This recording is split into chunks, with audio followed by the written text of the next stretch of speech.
Bonjour, ça va bien? Ouais, ça va, oui. Le système de distribution doit évoluer.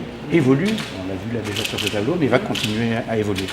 Et pour ça, si on veut véritablement que les clients deviennent acteurs de l'efficacité énergétique, si on veut pouvoir anticiper, connaître et gérer le réseau de distribution en temps réel, puisque nous allons avoir des flux de plus en plus bidirectionnels entre une production décentralisée, un système national. Donc ces équilibres, il va falloir les gérer en temps réel. Eh bien, les smart grids sont la réponse. C'est ce qui est illustré dans cette exposition. Le stockage de cette énergie étant impossible, il est indispensable d'équilibrer à chaque instant production et consommation. Donc aujourd'hui c'est le compteur intelligent, c'est l'encouragement aussi à la filière française et j'espère européenne des compteurs intelligents, c'est aussi la citoyenneté du consommateur, c'est que le consommateur puisse maîtriser sa consommation, la comprendre, en comprendre le prix, la gérer en direct. C'est aussi l'encouragement à la production d'électricité décentralisée.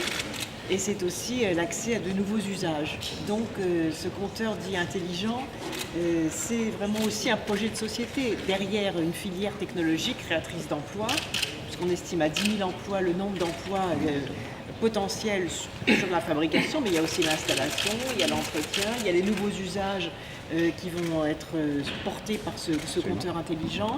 Et donc ce que je souhaite, par la loi de transition énergétique, mais aussi par la mise en mouvement des filières industrielles et de nos savoir-faire, accélérer l'objectif.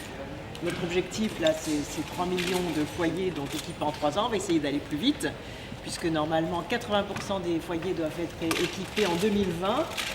Donc si on peut aller plus vite, eh bien, on ira plus vite. Et donc j'ai l'intention d'associer les territoires, d'associer les régions, d'associer les communautés de communes, d'associer les citoyens pour que ce processus, cette feuille de route puisse s'accélérer et que les citoyens s'en saisissent vraiment comme un outil de maîtrise et de respect de leur consommation et de leurs usages.